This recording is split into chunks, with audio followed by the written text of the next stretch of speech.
Hello everybody, and today I'm going to talk about the Doomsday Ark and what tactics you should use if you would like to actually have one of these in your army.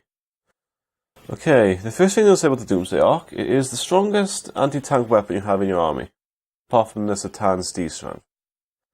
It's strength 10, primary 1, so it means you roll 2 dice and you pick the highest. And so you wound on 14, you wound on 4 with 2 dice, which is, quite good. But the problem with this guy, right? Let me tell you the bad things, because I don't like using this guy.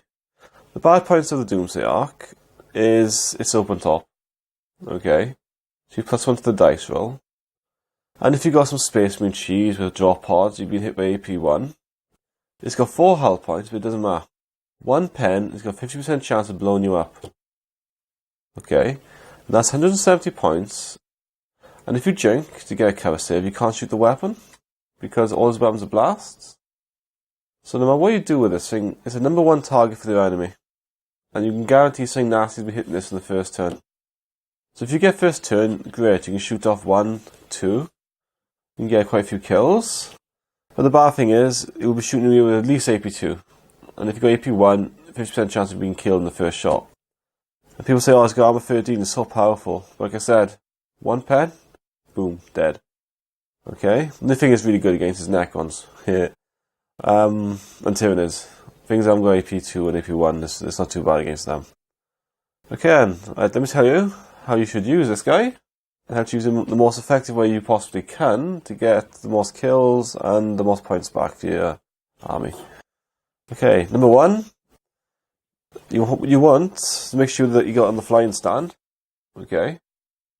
Let's go with this guy first. What you do not want, right? What you don't want is this. You don't want to put him like this. You don't want him like that.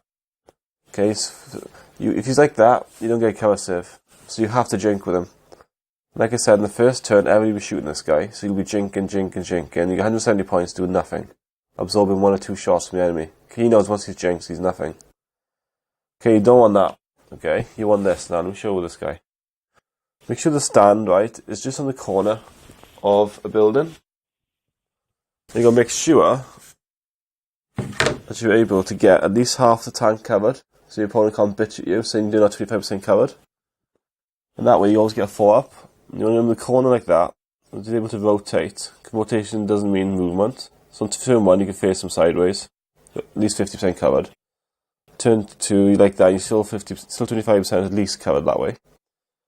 And another important thing to remember about the Doomsday Ark is the gun doesn't actually shoot in a straight line. It actually shoots a 45-degree angle. Okay? So you're actually shooting that way and this way and straight on. So if you had a Space Marine here, I don't think I can get my camera. Right, head him there. You can actually shoot him like that. It's a 45-degree angle. 45-degree angle. Okay? So you want to get this guy in the corner, touching the building if you can, so you can guarantee you got some cover. Get at least 45 degrees on the board, so you've got 45% of the board. And then you can shoot the whole board at 10-inch range, and you haven't got a jink. So that is the best, and probably the only way you can probably use a Doomsday Ark effectively. If you play on terrain and haven't got hardly any cover, it's going to die. Okay? So that is the best way to use the Doomsday Ark before you start, is get near the building. Doesn't matter where the building is, if he's in the middle of your deployment edge, you chuck him in the middle. And even if you had to put him in the middle, in the terrain itself, okay? Stupid thing come off. Okay, right, so the best way to do that, if you've got a nice bit of terrain, it's because he's a skimmer, you can actually put him in the building, he can move anywhere he wants, but you've got to take a dangerous terrain test. Okay, so you want him somewhere in a building. And you want him see if you're shooting this way, you want him hugging the wall so the gun is pointing out, but down low. So you get a 45-degree angle from there. And then a few people on the floor, you're guaranteed to have a 25% safe. Obviously, the more coverage you can get, the better. So if you can get him right by a window and have the gun pointing out, and there's some building on top, you got 4 up cover. Okay. But just having by the corner of the building is just easier to move around. So you want one in each corner, okay? One in each corner on the board, so you can shoot the whole board. You don't want them near each other, because you can guarantee, right, find space between something, drop pods will come down and blow up one turn and one the next turn. Okay, so on each side of the board. So hopefully your opponent can kill one a turn or shoot one a turn. Okay, so that's the best way to do it, is make sure you get a cover save. Two sides of the board to make it harder for your opponent to kill. And if you've got 3, that's just crazy. But go for it.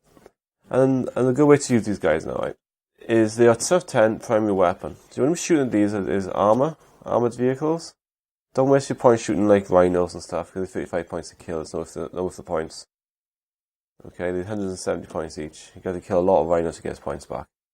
You want to shoot the armor 14, the high power stuff, the Imperial Knights. And if you haven't got knights or armor, okay, that's brilliant. When we're shooting them at strength 5 or under. Okay. Hopefully you're not in cover out an armor save, you just take out a large blast unit. Yeah. The best thing with the Doomsday Ark is strength 10. Anything in toughness 5 will be instant killed. So that will stop feel no pain. So even if you shoot Terminators and they get like an invuln save, it doesn't matter. Because you get past the invuln, they never feel no pain on top of it. And it's really nasty against Terminators because you're instantly killing the Terminator warriors. So you can kill all the symbiotic stuff on the ground, you kill the Venomphobes in one hit if you're lucky. Okay. So the way to use that is armor and instant death, things you need dead. You don't want to be wasting them on cheap units, you want to be hitting something that's expensive and damaging them. Okay. That's basically it. And he's still a skimmer, and he can still move flat out, so if he's jinked, and you know he's going to die next turn, go shove him right up the enemy's butt, go chuck him next to a unit next to an objective, so he'll be blown up, and he'll try and kill somebody that way. So, and you can tank shock with him as well, don't forget. So that's another option you may have. If you are forced to jink, you can tank shock to run away, you can just fly over people if you're a skimmer. And like I said, I can't really find much use for these guys because they will die normally in the first turn or two. But it all depends on who you fight and the meta you're in. So if you don't fight many meta weapons or stuff, you'll be fine. Okay, so that's basically all I can really tell you about the Doomsday Ark, because there's not much you can really do with it. Just sit back and shoot, and that's it. Oh, another good tip is if you have a void shield generator, these will become nasty. So if you've got 3 void shield generators, like 3 of these in the middle, then that is actually quite hard to kill.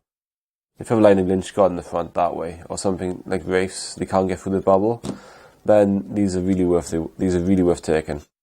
Okay, so that's another way you can use them is void shield generator. But make sure you have 3. It's like 300 points extra, but that's your whole army safe. It's a lot of points, but it's worth it. These are so expensive, you need to keep them alive. And if you are forced to jink, don't be afraid to run away. Just flat them out and just go, run them up the board, hide some in the building, and get your saves for the next turn so you can shoot them. Okay? Thank you for watching. And another good way to try and stop the drop pods killing the damn things is try and get like a unit, if you're on objectives, 2 inches apart.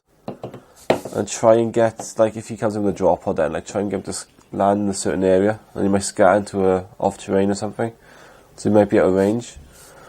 Like that's the only defense you got as Necrons against drop pods and stuff like that. So if you take like 10 warriors, you got 2 inch gap, do like a big bubble, have them in the corner of the board, so you got like 2 sides to protect. So if you got like 2 inch gap across, the drop pod can't go there. You can keep them out of melter range. You got a 50% chance of surviving, like maybe. So that's another way you can keep them alive. But thank you for watching, and if you can miss anything, let me know in the comments below, and I shall see you next time.